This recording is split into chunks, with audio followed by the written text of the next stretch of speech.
In a world where people can now drop their identities, their beliefs, and their traditions at a whim or on right or wrong basis, Christian values are now seriously being threatened. Can these values be changed or dropped at will? When we come back from this short break, we'll be meeting our guest and we'll be talking about the topic, Christian values. In case you don't already know, my name is Chima, and welcome to Catholic Faith Forum.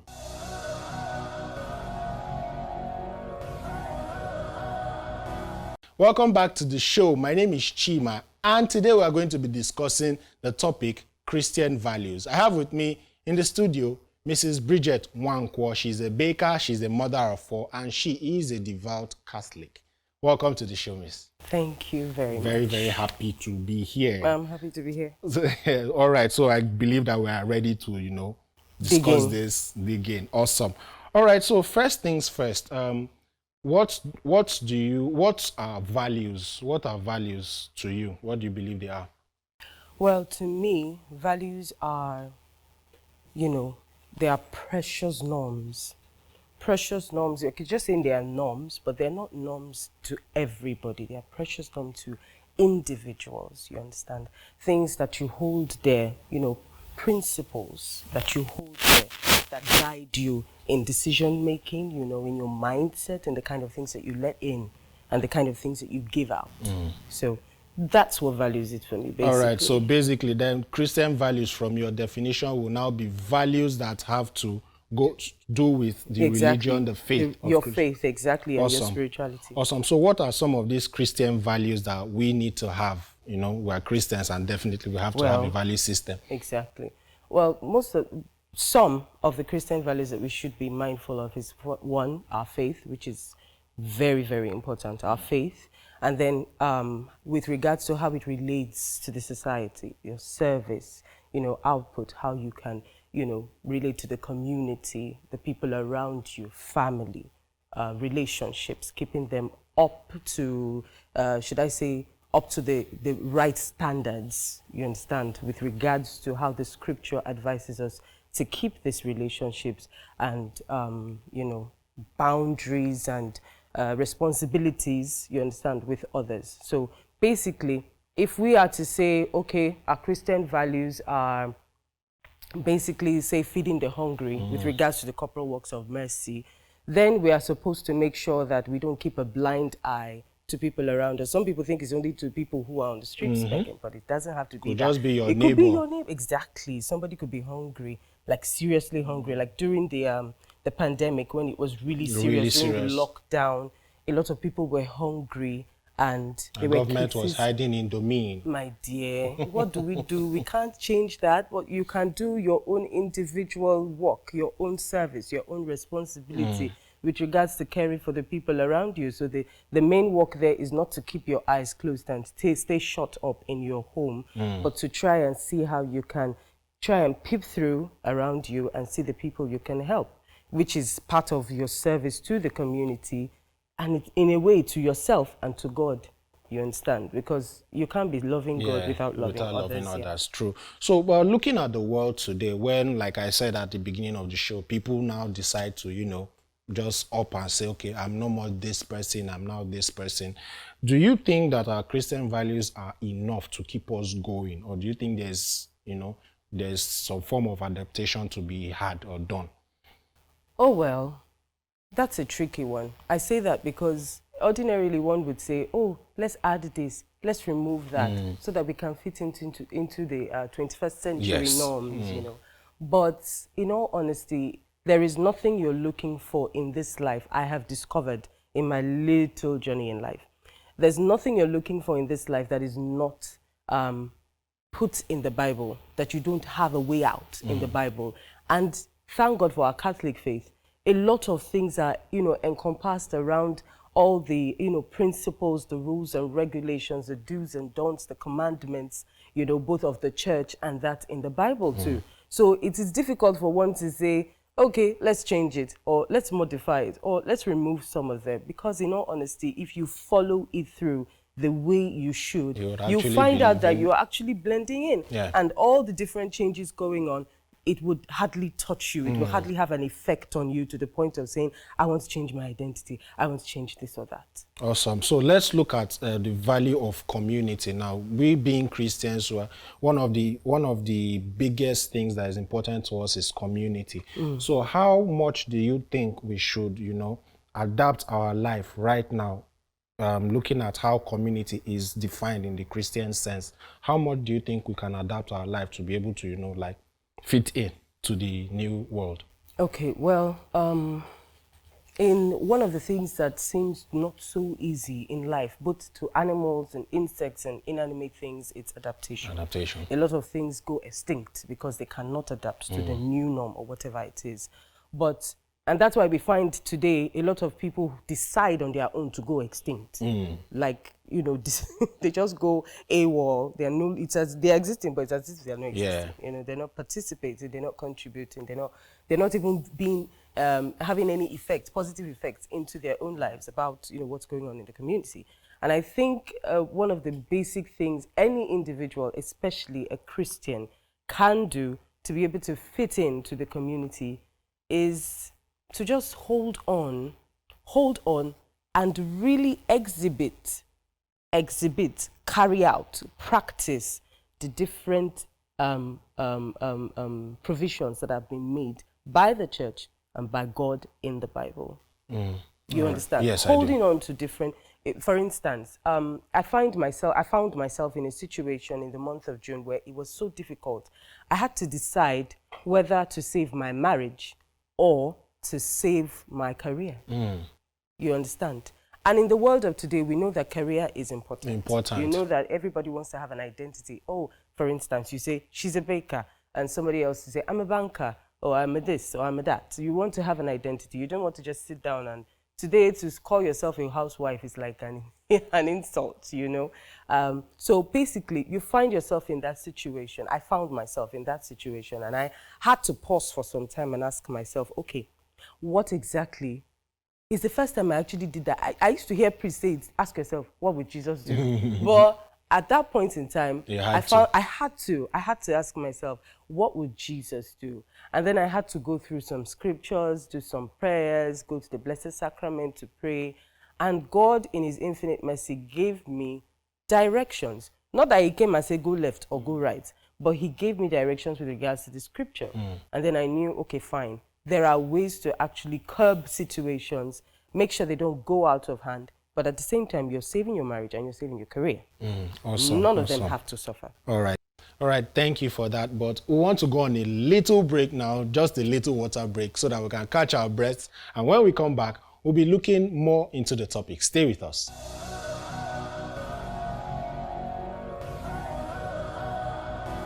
Welcome back to the show. My name is still Chima, and this is still Catholic Faith Forum, and we are still talking about Christian values. So before this short break, we were looking at some of these Christian values and how we can adapt them. But now we want to look at the issue of change. You mentioned earlier that adaptation, change, basically is one of the hardest things for any living thing to bear. But how can we actually change in such a way that we do not lose our core? How can we do that as Christians so that we won't lose our core, which is our values?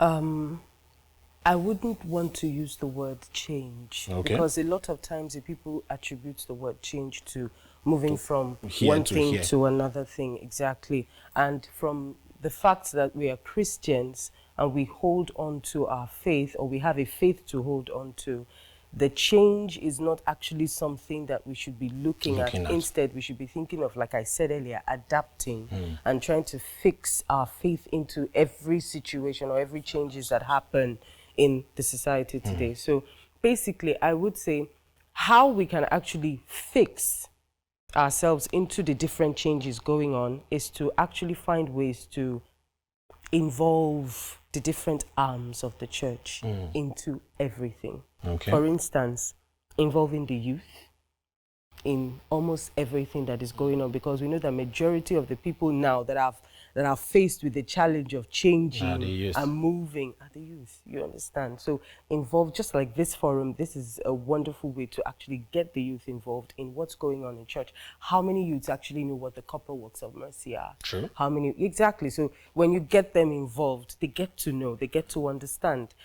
Getting even the children, the toddlers, you understand? I like the fact that a lot of parishes now have what they call children mass. Yes. You understand? And a lot of churches do that too. And it's something that has to be, you know, more effort has to be put into it to get children as small as 2 years, 3 years to start knowing what it is. Because, I mean, my daughter, for instance, she's just about 1 year and 8 months, and she already knows how to say the Hail Mary.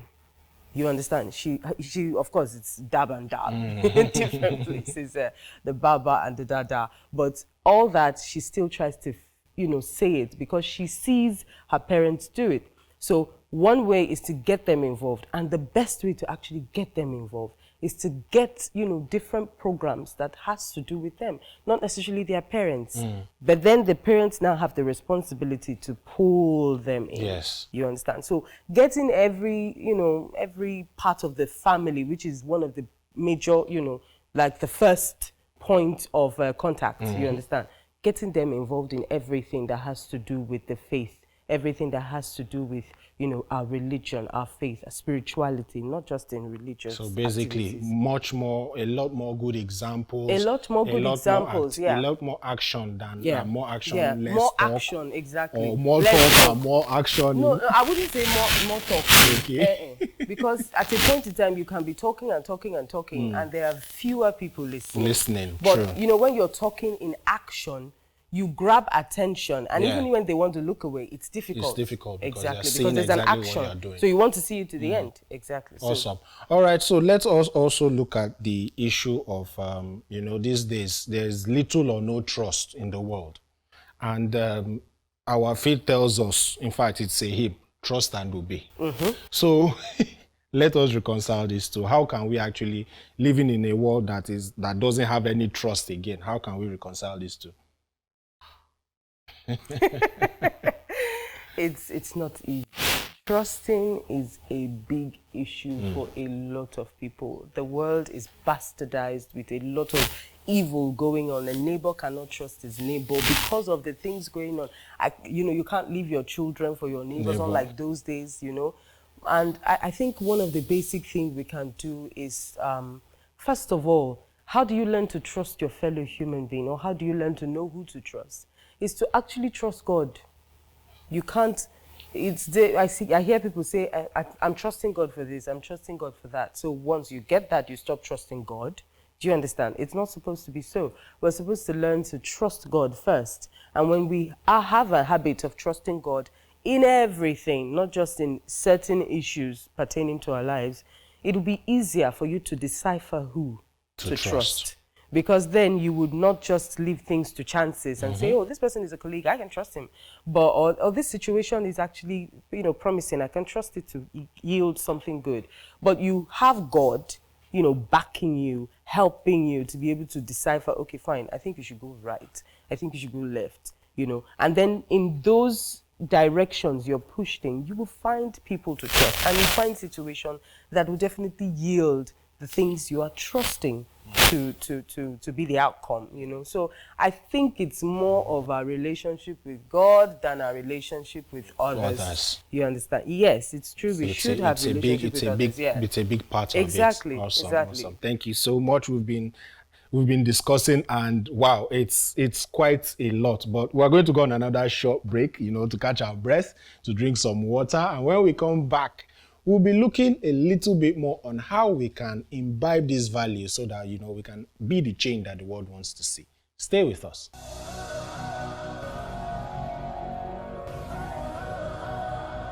Too much prayer.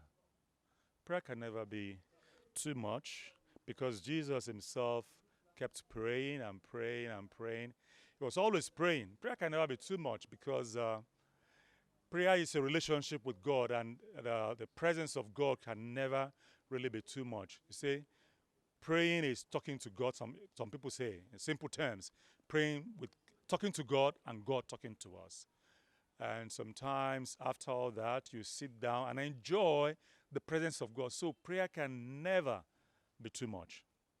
Can never be too much.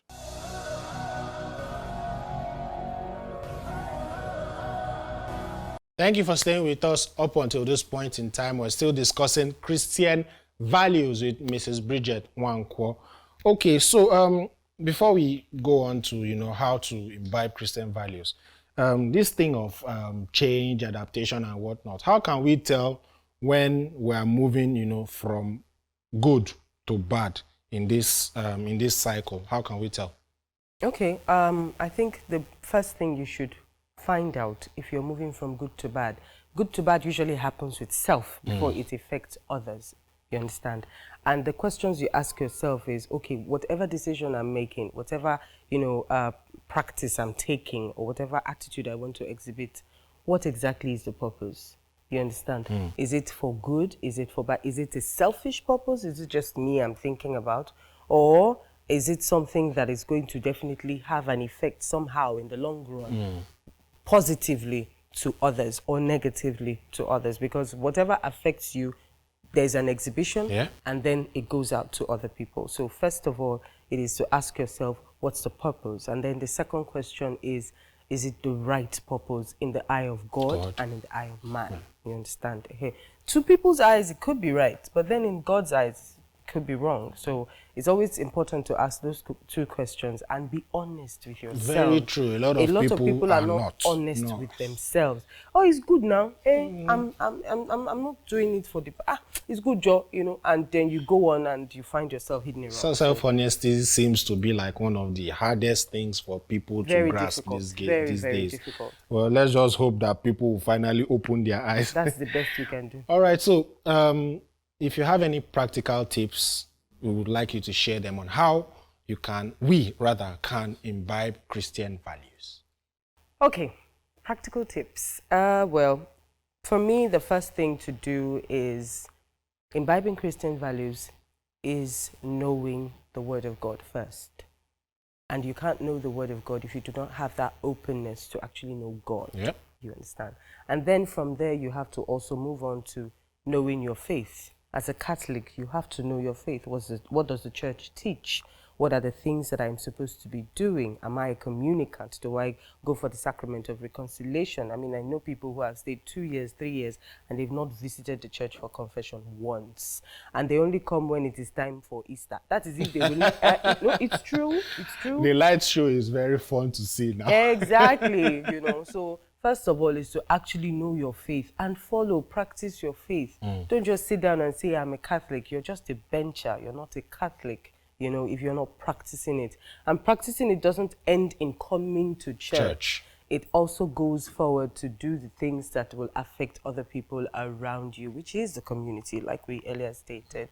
Then another thing is the daily practice you imbibe, the daily procedures you take to actually make sure that you are staying there. You can start it, but there are lots of wind that blow in the world today that can blow you off the track. You understand? If you're not careful, you just find yourself that 1 month, 2 months, you've not done anything here. So it's always important to have a daily setup for yourself, daily standards. Set standards for yourself. Can reflect and everything. Set principles for yourself. Set standards for yourself that will help you in your daily walk with God, with human being, with yourself, to be able to keep up the values, keep up the standards, keep up the principles that you have already set. You understand? And that has been set for you both by the church and by the Bible. And one more thing I would like to add to that is that we should actually encourage both the church and both our schools and everybody to actually take moral instruction seriously. Very important. Because a lot of people are now, there's no moral. There's no moral. There are no more morals anywhere these days. You can only find them in places, in bits and pieces. And people are now, how will I put it, sensitive, overly sensitive, that if you say one thing, they will cancel you and everything. So the church should actually pick up moral instruction again, so that everybody. If possible, say it at every mass. Moral instructions, this and that. Yes. All right. Thank you so much, Mrs. Bridget. I'm very grateful, and we are grateful that you have come on our show. Thank you Thank for you. doing this with us. All right, our saint of the week is Saint Raymond of Peñafort. Saint Raymond of Peñafort is one of the most popular Dominican saints in the church today, and he worked to aid Christian captives during the era of the Crusades and also helped to compile the church's legal code, which the church still abides by today. He is a contemporary of St. Thomas Aquinas, another great Dominican saint, whose feast day is later this month. In fact, this month is the month of the Dominicans. So make sure you keep on subscribing to Dominican Media Presents for great content. All right, St. Raymond of Peñafort was also influential in a few of St. Thomas Aquinas' writings, and we all know how that turned out. St. Thomas Aquinas is one of the most popular writers and doctors of the church.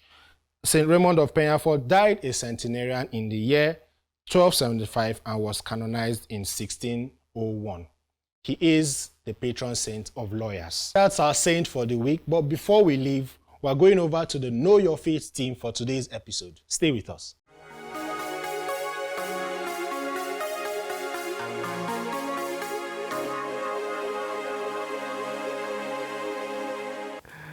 Hi guys, welcome to another exciting episode of Know Your Faith series. I am Collins, and today we'll be talking about why the church is referred to as apostolic.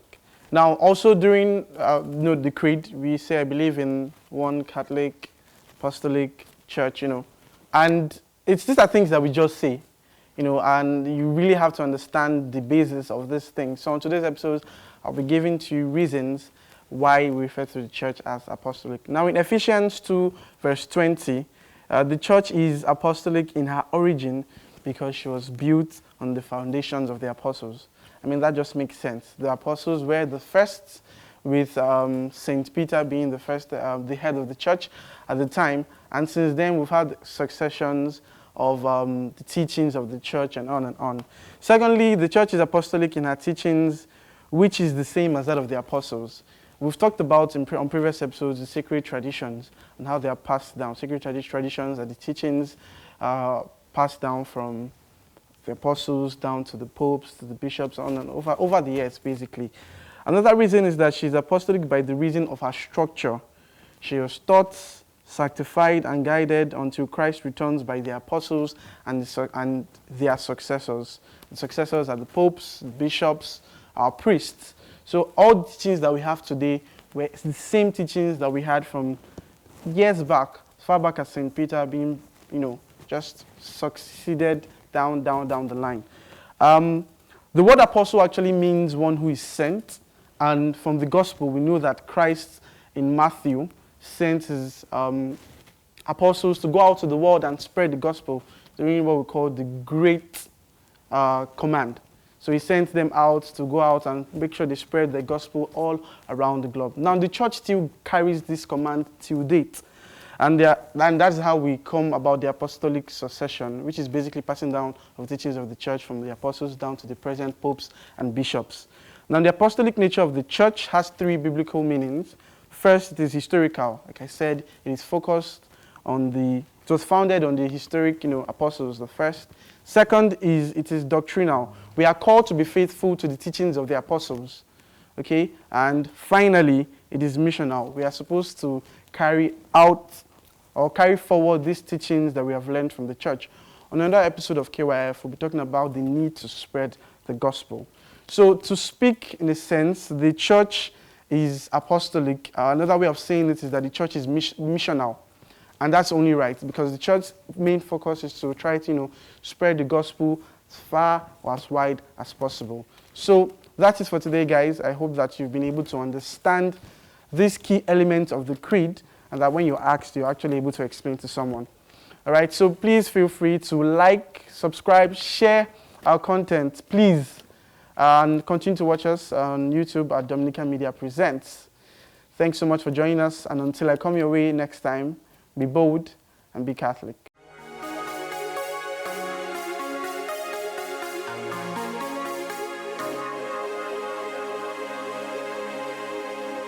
Thank you to the Know Your Faith team for that insightful episode. I hope you've been able to pick one or two things about the Catholic faith. Don't forget that this episode and other episodes of Catholic Faith Forum will be available on our YouTube channel, Dominican Media Presents. In case you missed any part of this show, you can catch it later tonight when it goes live on our YouTube channel. Thank you so much to our guests. Thank you for coming to discuss Christian values with us. I learned a lot, and I'm sure our audience did too. Thank you so much for having me. We hope you will, come back when we call again. I'll be available. Awesome. All right, the conversation continues on Instagram this Tuesday at 7 p.m. using the hashtag CFF chatroom. Our question for the week is, should Christian values be fluid or not? Let us know your thoughts. What do you think about this question? What are your answers? Share them on our Instagram page using the hashtag CFF chatroom. We would love to read from you. And you can also follow us on every other social media with the same handle at CFF on TV. If you enjoy this content and you would like to sponsor Dominican Media, please call the number showing on your screen right now or visit our website, dominicanmediang.com. We really love to be partners with you. And until we come your way with another episode of Catholic Faith Forum, keep being saints in jeans and shirts.